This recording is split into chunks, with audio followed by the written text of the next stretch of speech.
periang ya, biasa lagi anak-anak. Sifat Alvaro yang paling ingat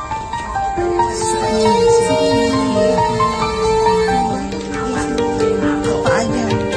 Suasana haru menyelimuti rumah keluarga Alvaro Kiano Nugroho, 6 tahun, di kawasan Pesanggerahan, Jakarta Selatan, Senin, 24 November 2025. Dikutip dari Tribun News, pada pagi ini, tim psikolog dan dari Polda Metro Jaya dan Dokes Polres Metro Jakarta Selatan mendatangi lokasi untuk memberikan pendampingan trauma healing atau penyembuhan kepada ibu korban, Arum Indah. Dalam sesi pendampingan yang dilakukan di ruang tengah rumah sederhana itu, ibu korban tampak tak kuasa menahan tangis saat bercerita kepada psikolog. Sang psikolog terus menenangkannya, dengan gestur menggenggam tangan Arum, sampai memberi tepukan kecil untuk relaksasi.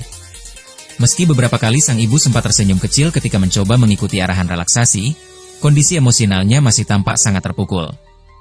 Pada sesi pertama ini, psikolog melakukan penilaian untuk mengetahui kondisi ibu korban secara umum. Sesi tersebut berlangsung kurang lebih 40 menit. Setelah sesi pendampingan berlangsung, ibu korban yang menggunakan pakaian serba hitam pun tampak langsung beristirahat. Saya didampingi dari psikolog dari Polda Metro Jaya dan juga Kasidokes dari Polres Metro Jakarta Selatan, melakukan pendampingan kepada pihak keluarga almarhum Adek Alvaro. Pendampingan ini tujuannya untuk trauma healing, lebih kepada untuk menstabilkan emosional dan psikologi dari pihak keluarga, ungkap Kapolsek Pesanggerahan, AKP Salah Syah Alam, di lokasi.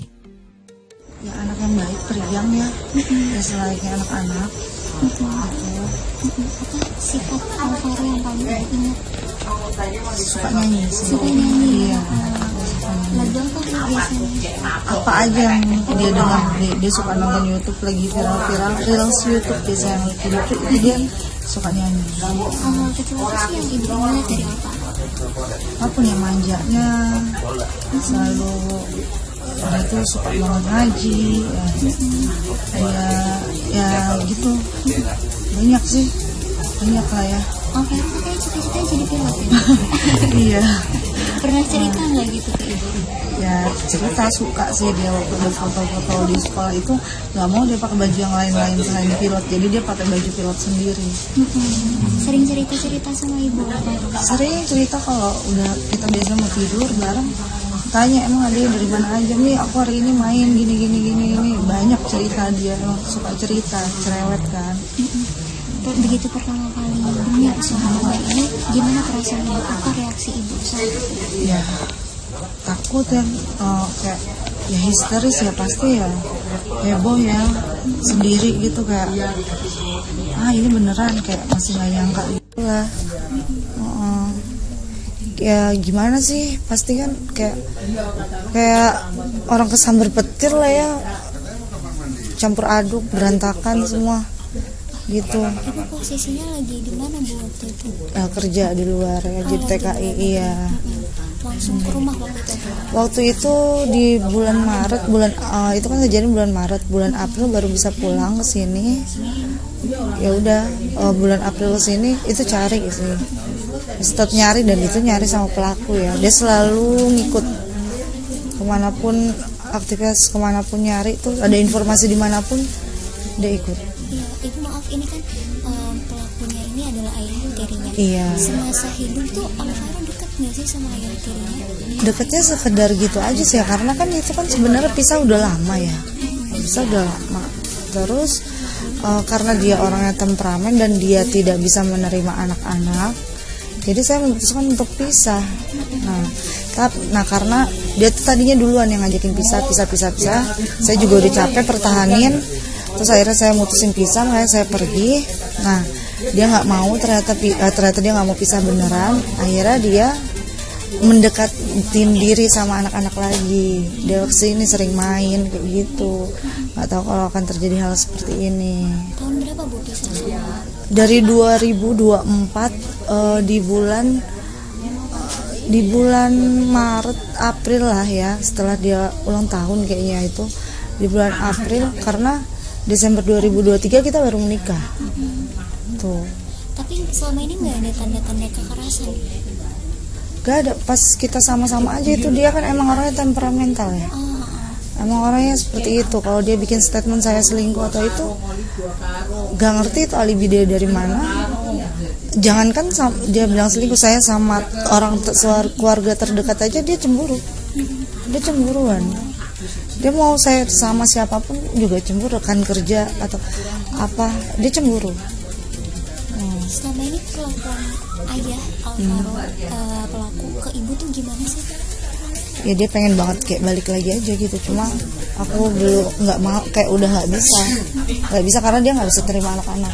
Tapi setelah itu dia baru mau terima anak-anak setelah saya mutusin untuk nggak balik lagi gitu.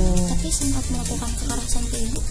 Oh iya dulu iya, cuma karena dipikir dulu kan nggak pernah mau bilang sama orang tua karena kan itu masalah rumah tangga sendiri ya kan.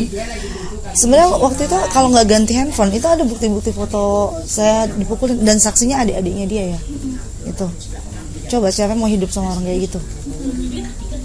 Nah nggak tahu ternyata dia bikin Alvaro kayak gini, malah yang kena imbasnya anak saya jadinya ya kan. Emang dia pernah melontarkan, kalau lu nggak mau balik lagi sama gue bakal culik anak itu di tahun 2024 bulan Juni-Juli deh kalau nggak salah. Dia pernah melontarkan itu, kirain cuma bercanda, nggak akan terjadi soalnya nih anak lu lagi sama gue, ternyata dia lagi jajan main. Oh ya aku pikir oh nggak mungkin lah ya kan dia culik kayak gitu. Itu main fisik sering, main kekerasan tiap hari? Pokoknya orang itu nggak bisa diajak debat, nggak bisa diajak tukar pikiran, harus ikutin pikiran dia. Sedangkan dia maaf ya udah berumur, saya terima dia apa adanya. Udah nggak kerja, pertama kerja saya sendiri yang bikin usaha semua segala macam sama dia. Tapi saya selalu bilang ke semua orang kok dia yang kerja, dia yang nafkahin. Berarti nafkah Alvaro selama ini Full saya. Makanya kalau saya nggak kerja kayak gimana? Iya. Pelaku nggak kontribusi apapun untuk kehidupan Alvaro? Awalnya dia kerja, kita ada usaha juga kecil-kecilan. Terus karena dia udah berumur, dia udah nggak diterima kerja dimanapun, ya kan? Dia udah kerja, akhirnya dia gojek Maxim. Tapi seberapa sih, ya kan? Maxim itu kan kayak Shopee, nggak kayak yang lain gitu kan? Kadang dapat, kadang enggak gitu. Ya dari itu aja buat dia sendiri, nggak ada. Seberapa sering dapat ancaman? Itu satu kali doang di tahun, karena kan udah pisah lama. Dia mau ayo dong balikan beb, saya nggak tahu mau hidup sama siapa lagi kalau nggak sama kamu. Ya nggak bisa gitu kan. Ya udah kayak gitu sih. Kemarin kan juga pas balik ke sini berusaha bilang kan, maksudnya lu cari Alvaro nih sampai ketemu, kita pasti balikan gitu. Ternyata kan Alvaro sama dia ya digituin ya gitulah mbak ceritanya. Ada yang sempat ngobrol sama mbak belum? Belum ada sama sekali. Adik-adiknya juga berarti? Belum ada sama sekali. Itu kunci. Kalau mau tahu yang saya dipukulin itu ada adiknya dia. Adiknya yang ditembak. Oh. Mereka datang ke rumah semua itu waktu itu.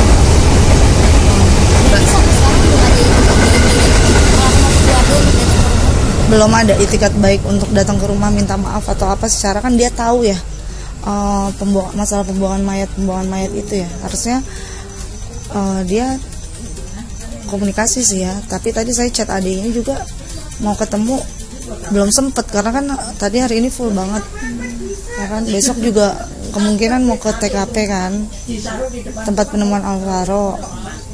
Jadi belum sempat nemuin. Dia masih tinggal di sana kalau nggak salah. Siapa? Adiknya itu yang ditembak.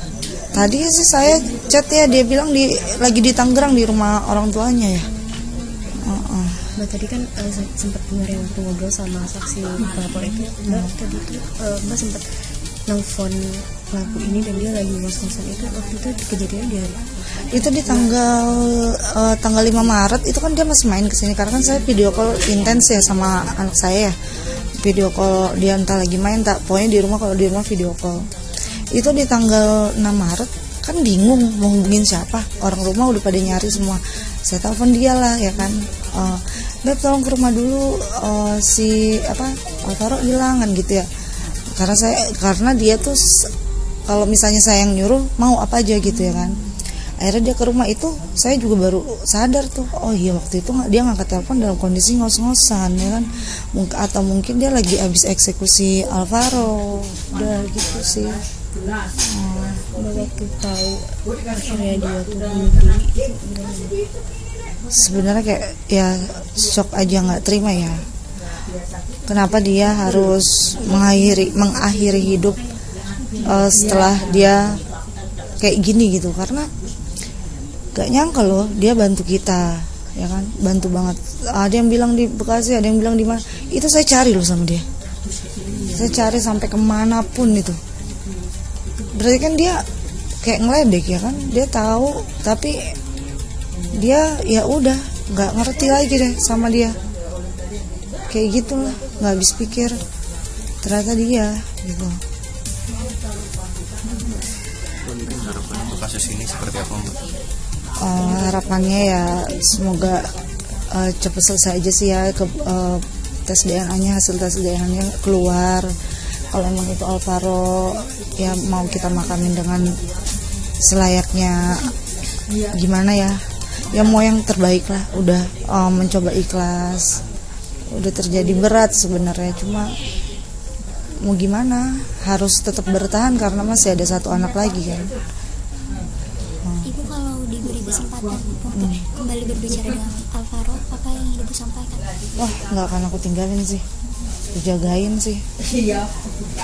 Nggak akan, mungkin nggak akan terjadi hal-hal yang begini. Ya andai aja bisa diulang kan, tapi kan nggak bisa. Itu sih. Tapi untuk kedepannya sekarang ini kan apa masih akan lanjut bekerja lagi gitu?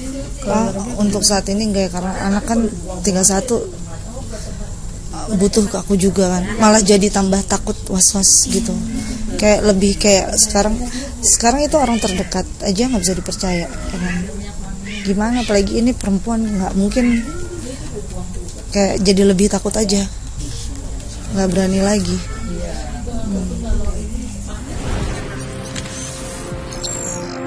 Tribun X menghadirkan lokal menjadi Indonesia.